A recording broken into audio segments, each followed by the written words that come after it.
آج وزیر داخلہ امت شاہ نے پارلیمنٹ میں ایک بڑا جھوٹ کہتے ہوئے یہ کہا ہے کہ NRC ملک میں لاگو نہیں ہوگی۔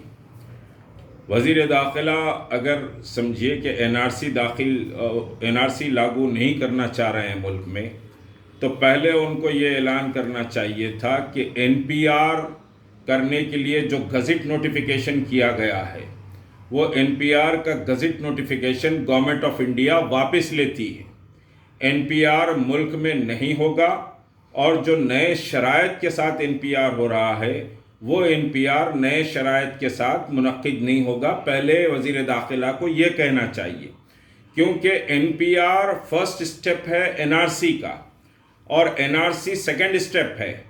تو پہلا مرحلہ تو NPR کا ہے جو اپریل سے شروع ہونے والا ہے، جس کا گزٹ نوٹیفیکیشن آلریڈی ایشو ہو چکا ہے۔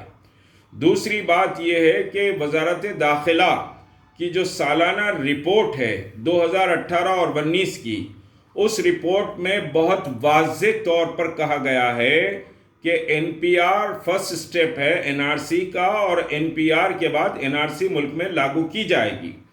تو کیا وزیر داخلہ امت شاہ وزارت داخلہ کی سالانہ رپورٹ سے وڈرا ہو رہے ہیں، یا پھر سمجھیے NPR سے بھی یہ حکومت ہند جو سمجھیے کہ RSS کے اشارے پر، سنگھ کے اشارے پر، اس کے ایجنڈے پر کام کر رہی ہے، NPR سے وڈرا ہو رہی ہے؟ اس پر سمجھیے کہ ایک کنفیوژن پیدا کرنے کی کوشش کی جا رہی ہے۔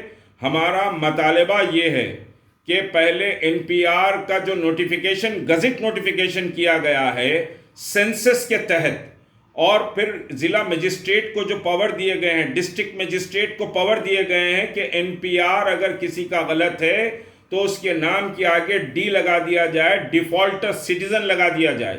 تو پہلے NPR سے وڈرا ہونا پڑے گا، بعد میں NRC آئے گا۔ ڈیفینیٹلی NRC آج نہیں آ رہا ہے، لیکن NPR فرسٹ سٹیپ ہے NRC کا۔ تو ایک سمجھیے کنفیوژن ملک میں پیدا کر رہے ہیں، خود وزیر اعظم بھی پیدا کر رہے ہیں، وزیر داخلہ بھی پیدا کر رہے ہیں۔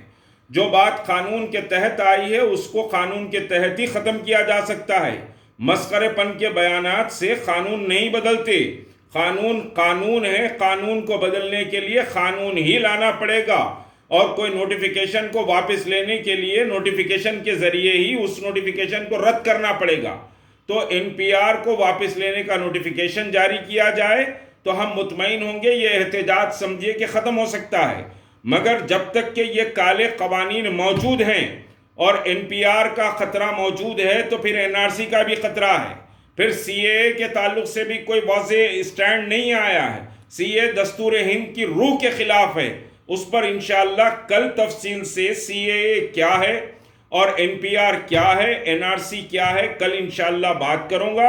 لیکن کوئی کنفیوژن پیدا کرنے کی ضرورت نہیں، یہ جدوجہد جاری رہے گی، کیونکہ NPR کینسل نہیں ہوا ہے تو NRC کا خطرہ باقی رہے گا۔ ہماری جدوجہد جاری رہے گی، کوئی جدوجہد سر نہیں پڑے گی۔